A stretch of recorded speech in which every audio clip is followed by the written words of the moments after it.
credo che tutto quello che Angelo ha denunciato rispetto anche a queste persone che hanno denunciato alcuni avvenimenti terribili riguardanti le bonifiche all'ex Arsenale, e che devo dire così a caldo che sono stati davvero eroi dei nostri tempi, in prima persona, anche se ovviamente i nomi per una serie di motivi vengono protetti e tutelati, ma hanno avuto il coraggio di denunciare una situazione inquietante per il futuro della nostra terra e della nostra gente. Circa oltre un anno fa, visitando il sito ufficiale della Protezione Civile, sono andata a leggere le dichiarazioni del dottor Bertolaso, il quale vantava queste bonifiche fatte all'ex Arsenale, cioè bonifiche strepitose, per cui di fatto questa bella Protezione Civile italiana stava restituendo ai sardi e alla Sardegna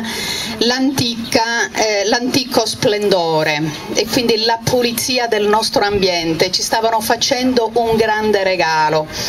Di fatto si sono appropriati di finanziamenti spaventosi, parliamo dei soldi della nostra gente in un momento drammatico per la crisi occupazionale. Ebbene, in questo sito si diceva: abbiamo bonificato tutto nel giro di 45 giorni, per cui abbiamo trasportato 62.000 tonnellate di rifiuti speciali, di cui il 21% di queste 62.000 tonnellate sono dichiarati particolarmente pericolosi e quindi incompatibili con la vita ambientale delle popolazioni. E dice che tutto questo materiale sarebbe stato trasferito in siti italiani, quindi siti deputati alla trasformazione e alla conservazione, quindi messa in sicurezza di questi rifiuti speciali, di questi rifiuti pericolosi.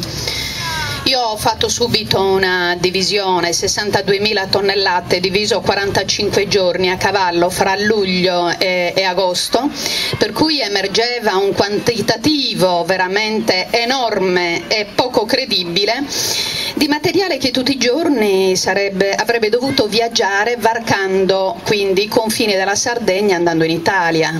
Quindi mi sono posta una domanda: quanti camion, quante navi, cioè dall'arcipelago alla terraferma sarda e dalla Sardegna all'Italia, quante navi in tutto questo tempo? Chi le ha viste? Le prime risposte sono state tranquillizzanti: tutto a posto, non preoccupiamoci, tutto va bene, ma non basta.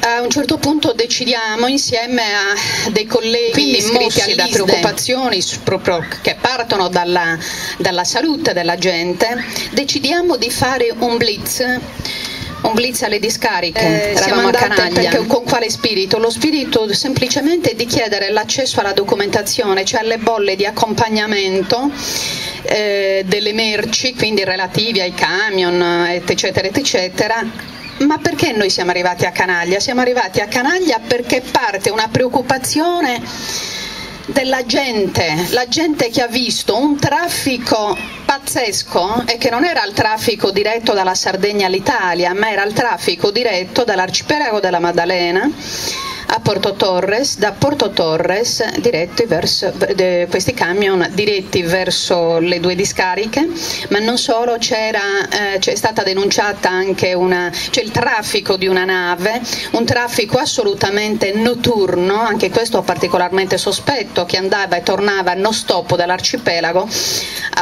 in prossimità della discarica di Canaglia, dove praticamente venivano scaricate queste merci, fra virgolette. Non sappiamo di che cosa si trattasse. Non è stato possibile accedere agli atti subito, ma noi non demordiamo, quindi continua la nostra indagine, perché noi abbiamo chiesto dove sono finite questi rifiuti speciali, dove sono, quando e come sono stati trasportati, quindi un diritto normale alla conoscenza.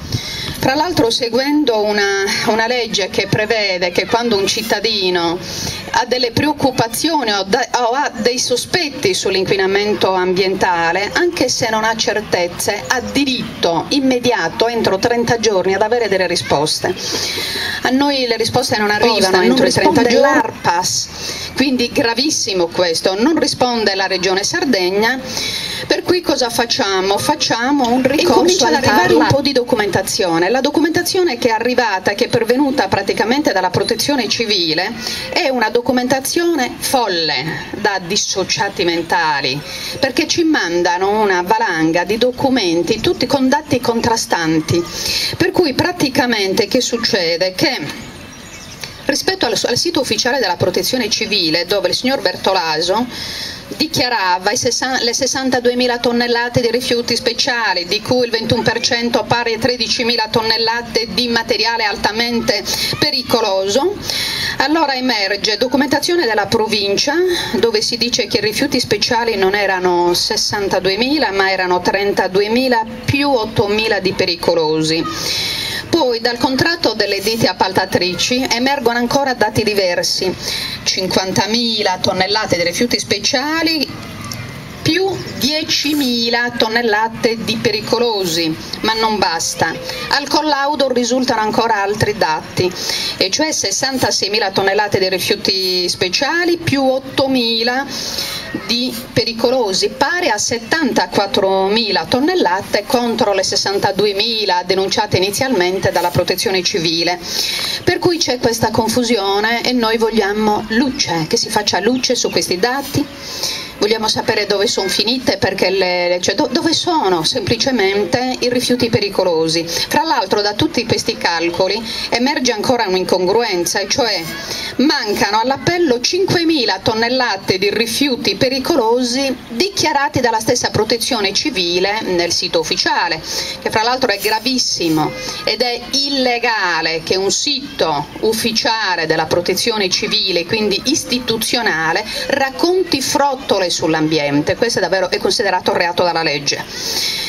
Per cui queste 5.000 tonnellate, per avere un'idea, è pari a una colonna di camion tutti attaccati lunga circa 2 chilometri. Il 20 di aprile c'è stata un'udienza del TAR Lazio, per cui i nostri legali, che è l'avvocato Luigi Azzena e Renato Margelli, che hanno insistito insieme a noi, è tanto da insospettire e creare dei forti dubbi all'interno del TAR, i quali, se sorvolano su altre pratiche, su decine di pratiche il 20 di aprile in modo molto veloce, la loro attenzione cade sulla faccenda riguardante la bonifica all'ex Arsenale, i quali si fermano e che fanno? Chiedono documentazione per fare luce. Qui siamo in una situazione assolutamente di emergenza, dove le nostre popolazioni sono chiamate rigorosamente a prendere posizione e a fare tutto quello che c'è da fare per bloccare questo processo di morte. Io, da un punto di vista politico e istituzionale, non sarò fra quelli che firmeranno per un genocidio della nostra gente. A Bertolaso si aggiungono un'infinità di truffe dello Stato italiano, a fare i conti con uno Stato che è feroce e soprattutto agisce illegalmente, perché nessuno può toglierci la vita e il diritto ad avere un lavoro pulito. Noi continueremo le nostre battaglie, ma i politici da soli, quando si muovono, non vanno molto lontano, vanno rigorosamente sostenuti.